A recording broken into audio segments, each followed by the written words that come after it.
今儿稍微切换个话题啊，聊聊东区的商业地产。我请到了也算是地产世家的Matt Ponti，老爷子是以前 Railway Double Bay 的老板，现在是 McGrath Double Bay 的老板。那么 Matt Ponti 呢是 Colliers Metro Sales 的 Director， 在 Colliers 主要负责东区和市中心周边的所有商业地产。在全球后疫情时代大环境下，商业在暴跌的情况下，悉尼东区现在无论是租金还是价格依然很坚挺，甚至在上升。我最近看有几个办公室续约了以前600-700一平的，现在都要涨到1000-1100一平。那东区的商业的魅力和点到底在哪儿呢？咱们今天来跟 Matt Ponti 请教。Yeah, Eastern Suburbs has been, it's a tried and tested market and it's remained resilient over the last 6 months or so. There's been limited transactions, but when things have transacted, they've transacted well. So we're starting to see that flow on now of, I guess, generational changes usually being the main catalyst for sales in our market, and that's starting to flow through again. So there will be a flurry of sale towards the end of the year. Not at all. It's been really, really strong. Yeah. And that's just down to a lack of supply. Yep. There will never be an oversupply in these types of markets. You know, Double Bay is a great example when you've only got 4 buildings in all of Double Bay, which is strata titled. So to buy an office in Double Bay is not an easy thing to do, but when they do come up, they're obviously hotly contested.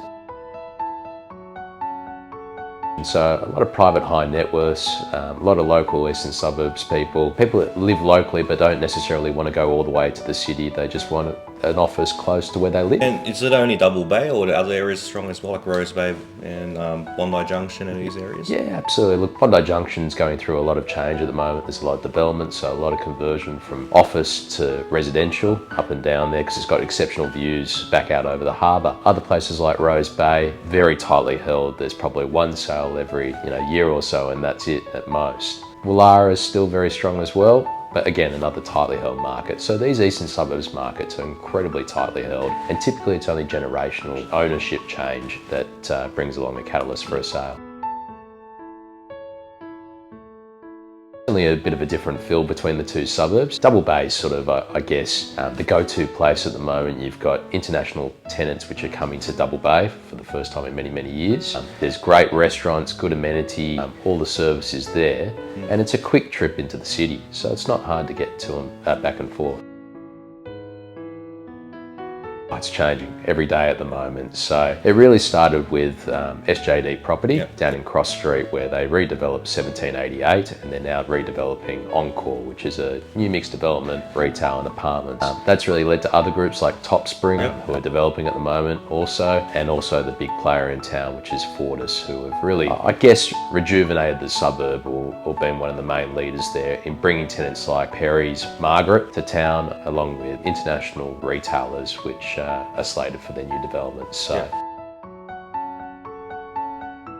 So Fortis in particular, along with Assembly, they're going to be redeveloping the old Double Bay car park there into cinema, which I believe is Palace. There'll be new retail there, more apartments. The hotel as well, which we're currently running a campaign for at the moment. That will be slated again also for conversion into likely a boutique hotel and also residential and again world-class retail, which is what Double Bay is demanding at the moment. Yeah. So it's going to be like a world-class high-end retail plus like something like New York. Like Beverly Hills, center of it all. Yeah. It's going to be the go-to place. I mean, it's already changing from what it was 10 years ago, and there's a firm commitment from developers, council, and the locals to really activate it further, which is great.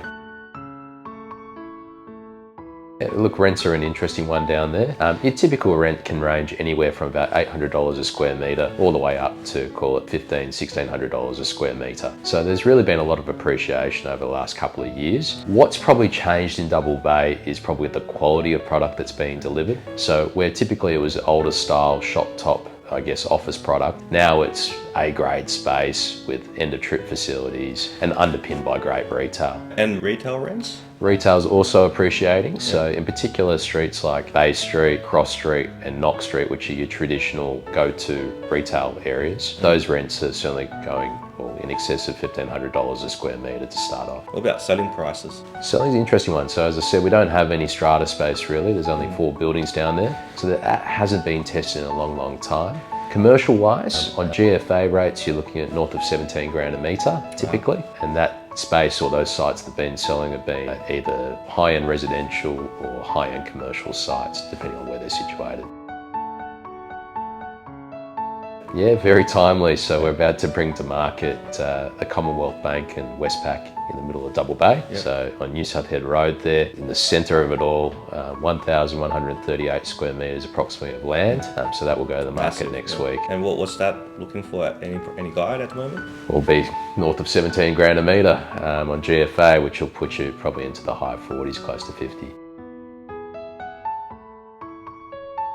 Not at all. There's a good reason for that. I mean, the demand that we're seeing through our office leasing team and retail leasing team from international tenants or tenants that may not necessarily 10 years ago looked at Double Bay is getting larger and larger by the day. So demand exists for this type of product. Obviously the office market's changing, not only here, but all up and down the East Coast at the moment. And what we're seeing is a push towards the suburbs or towards centrally located locations. And for the eastern suburbs, there's nowhere better than Double Bay. Yeah, absolutely. We've seen a lot of interest from overseas or onshore Chinese. I'd say in Double Bay in particular, it's probably 30% of our market, where we've transacted 3 buildings now to either onshore Chinese or links back to China. And that's been a mixture of development sites or passive commercial buildings, just providing them yield. Any people planning for long-term holds? Or long-term holders. Yeah, not developers. Developers certainly not, but what the developers are typically doing is retaining the retail and selling the apartments. And so they're underpinning their developments properly, selling high-end resi, and then on the passive hold, it's just commercial buildings with a long-term view to either redeveloping well into the future or just sitting tight. Yeah, absolutely. It certainly can be a better return, and that's just underpinned by the quality of the tenant, the length of the lease, the solid secure income. The cons are that it's obviously a riskier investment, but the reward can be greater. So when capital gain happens for commercial or retail, particularly Double Bay, is it in line with resi or different times? And answer that question, they typically run side by side. When residential market's doing very well, so does the commercial market.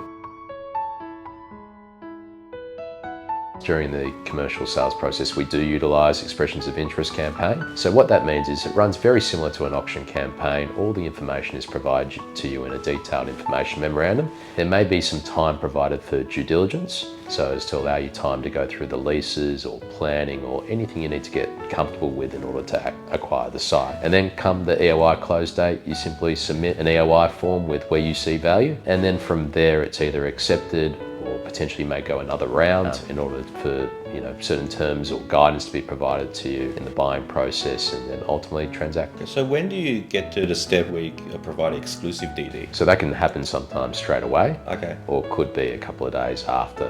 Every process is different. The agent is to try and close out the deal as quickly as possible for the vendor. So there has been a bit of a great divide over the years, and it's sort of toed and froed as to which side is better. The big thing that happened down in Double Bay was probably just under 10 years ago was the Woolworths in Kiora there, which was a development undertaken by council and Woolworths. So as part of that, there's a Woolworths, a Dan Murphy and a car park and a new retail precinct, which really activated that side and drew people across. Last probably 5 years, there's been more development on the other side, which has dragged people back across the other side of New South Head Road. So to Knox Street, to Cross Street and to Bay Street, over to restaurants like Margaret. So it's a continued back and forth, but what is going to happen on New South Head Road is there's going to be more development. Hopefully more density, will be achieved through planning over the years, and more commercial office space. So it's going to be exciting.